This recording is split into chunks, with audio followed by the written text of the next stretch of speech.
పూరా లోకల్. నమస్తే, welcome to పూరా లోకల్. నేను మీ యోగి బొల్లోజు. హైదరాబాద్ రాజకీయం మొత్తం మూసీ నది చుట్టూ తిరుగుతూ ఉంది. కొన్ని రోజుల క్రితం కాంగ్రెస్ ప్రభుత్వం మూసీ నదిని ప్రక్షాళన చేస్తామని చెప్పి కాంగ్రెస్ ప్రభుత్వం చర్యలు తీసుకొని ఆ మూసీ నది పక్కన ఉన్నటువంటి ఆక్రమిత నిర్మాణాలు ఇళ్లను కూడా కూల్చే పని పెట్టుకుంది. అదే టైంలో కాంగ్రెస్ పార్టీని వ్యతిరేకిస్తూ దాని విధానాలను వ్యతిరేకిస్తూ ఈ మూసీ ప్రక్షాళనతో ఎంతోమంది ఇల్లు కోల్పోతున్నారని ఆ ఇల్లు కోల్పోతున్న బాధితుల పక్షాన నిలబడి భారతీయ జనతా పార్టీ దాని నాయకులు పల్లె నిద్ర పేరుతోని ఆయా బస్తీల్లో నిద్రపోయి నిరసన తెలియజేశారు. కొన్ని రోజుల తర్వాత మొన్న జరిగినటువంటి అసెంబ్లీ సమావేశాల్లో శాసన మండలిలో బీఆర్ఎస్కి సంబంధించిన కల్వకుంట్ల కవిత ఎమ్మెల్సీ ఈ మూసీ నది ప్రక్షాళన గురించి ఒక చర్చ లేవనెత్తడంతో దానికి సమాధానం ఇస్తూ కాంగ్రెస్ పార్టీ మంత్రి శ్రీధర్ బాబు మూసీ నది ప్రక్షాళనకి సంబంధించిన డీటెయిల్ ప్రాజెక్ట్ రిపోర్ట్ ఇంకా రెడీ కాలేదు, ఇది ప్రాథమిక దశలోనే ఉంది అని చెప్పి సమాధానం చెప్పారు.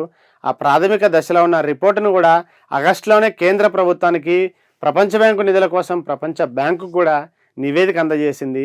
ఆ మూసీ నది ప్రక్షాళనకి సంబంధించి ప్రస్తుతం మరొక ముందడుగు పడింది. దానికి సంబంధించిన వార్త ఏంటో చూద్దాం. ప్రపంచ బ్యాంకు నుంచి 4100 కోట్ల రుణం అడిగింది.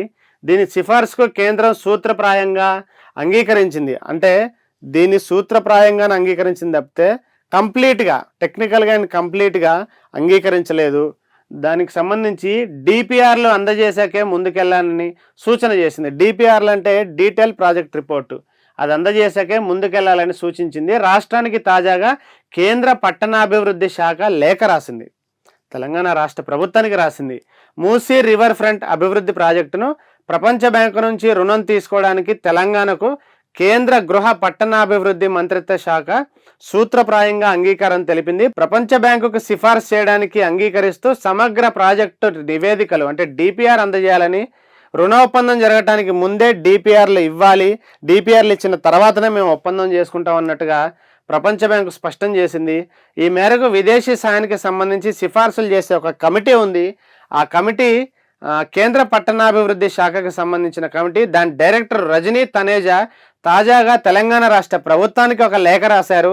మూసీ పునరుజ్జీవం కోసం ప్రపంచ బ్యాంకు నుంచి 4100 కోట్ల రూపాయల రుణం తీసుకోవాలని తెలంగాణ ప్రభుత్వం మీరు నిర్ణయించారు కాబట్టి దానికి సంబంధించి నేను మీకు ఒక డాక్యుమెంట్ పంపిస్తున్నా. ఆ ప్రాథమిక ప్రాజెక్టు నివేదికని ఆగస్టులోనే కేంద్రానికి మీరు అందించారు కాబట్టి దాని గురించి ఇంకొంచెం ముందడుగేయాలని చెప్పి కేంద్ర ప్రభుత్వం స్పందించింది. ప్రపంచ బ్యాంకు నుంచి రాష్ట్రం అప్పు తీసుకోవాలంటే కేంద్ర ప్రభుత్వంలోని సంబంధిత మంత్రిత్వ శాఖ ఆధ్వర్యంలోని కమిటీ సిఫార్సులు చేయాల్సి ఉంటుంది. ఆ కమిటీ సిఫార్సు చేస్తేనే ఈ ప్రపంచ బ్యాంకు నుంచి నిధులు రావడానికి అవకాశం ఉంటుంది.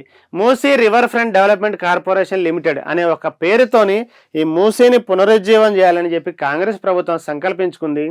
దానికి పంపిన ప్రాథమిక నివేదికలో నదిని పునరుజ్జీవం చేసి ఆర్థికంగా, పర్యాటకంగా అభివృద్ధికి తోడ్పడేలాగా చేయడమే మా రాష్ట్ర ప్రభుత్వం యొక్క లక్ష్యం అని కూడా స్పష్టంగా పేర్కొంది.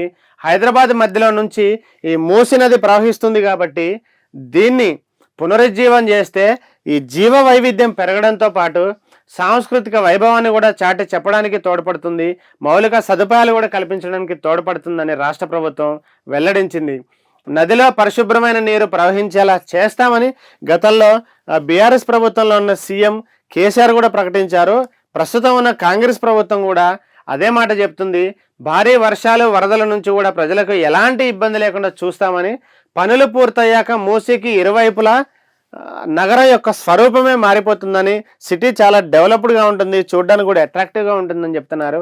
ప్రగతికి కొత్త కేంద్రాలు కూడా ఏర్పడతాయని వెల్లడించింది. అంటే డెవలప్మెంట్కి సంబంధించిన కొన్ని కంపెనీస్, ఇన్వెస్టర్స్ కూడా వస్తారు, వాళ్ళు ఇంకా డెవలప్ చేస్తారని అంటున్నారు. అసలు ఈ మూసీ నది యొక్క నీటి యాజమాన్యంలో ఒక 4 ప్రధాన అంశాలను ఇక్కడ చూపిస్తున్నారు. ఈ ప్రాజెక్టు కింద మురుగునీటి శుద్ధీకరణ, వరద నీరు సవ్యంగా వెళ్ళేలా చూడడం, వర్షపు నీరు, మురుగునీరు ఈ రెండింటిని కూడా కలవకుండా చూడడం, దానికి సపరేట్గా వెళ్ళేలాగా ఏర్పాట్లు చేయడం, ల్యాండ్స్కేప్ని డెవలప్మెంట్ చేయడం కూడా ఒక భాగంగా వివరించింది. ల్యాండ్స్కేప్ డెవలప్మెంట్లో భాగంగా నదిని యథాస్థితికి తీసుకురావడం, రివర్ ఫ్రంట్ పొడవునా ప్రజలకు సదుపాయాలు కల్పించడం, రోడ్లు వేయటం, ట్రాన్స్పోర్ట్ని డెవలప్ చేయటం, ఇలాంటివన్నీ కూడా ఈ సస్టైనబుల్ డెవలప్మెంట్ అంటాం కదా, సుస్థిర అభివృద్ధి, ఈ సుస్థిర అభివృద్ధికి సంబంధించిన లక్ష్యాలను చేరుకోవడానికి కూడా దోహదపడుతుందని ఈ ప్రభుత్వ ప్రైవేట్ భాగస్వామ్యం పీపీపీ అంటాం కదా, ప్రైవేట్ పబ్లిక్ పార్ట్నర్షిప్, దీనికి సంబంధించి ఈ భాగస్వామ్యంతో వివిధ కార్యక్రమాలను చేపడతామని 2030 సంవత్సరం డిసెంబర్ లోపు దీన్ని పూర్తి చేయడమే మా లక్ష్యమని కూడా రాష్ట్ర ప్రభుత్వం తెలియజేస్తూ ఉంది. ప్రపంచ బ్యాంకు రుణం కోసం ప్రతిపాదించిన పనులకు 5,863 కోట్లు ప్రతిపాదిస్తే దాంట్లో 4,100 కోట్లు ఈ ప్రపంచ బ్యాంకు వరల్డ్ బ్యాంక్ ఇస్తానంటుంది. మిగిలిన 1,763 కోట్ల రూపాయల ఆ నిధులన్నీ కూడా మా రాష్ట్ర ప్రభుత్వమే భరిస్తుంది. ఈ మూసీ నదిని ప్రక్షాళన చేస్తుందని కూడా చెప్తున్నారు. ఇకపై ఈ మూసీ నిజంగా ప్రక్షాళన జరుగుతుందా, ప్రపంచ బ్యాంకు నిధులు ఇస్తుందా, ఈ మూసీ యొక్క ప్రక్షాళన అనేది ఇంకా ముందడుగు పడుతుందో లేదో చూద్దాం. ఇవి ఇప్పటివరకు అప్డేట్స్. మిగతా అప్డేట్స్ కోసం చూస్తూనే ఉండండి పూరాలోకాలు.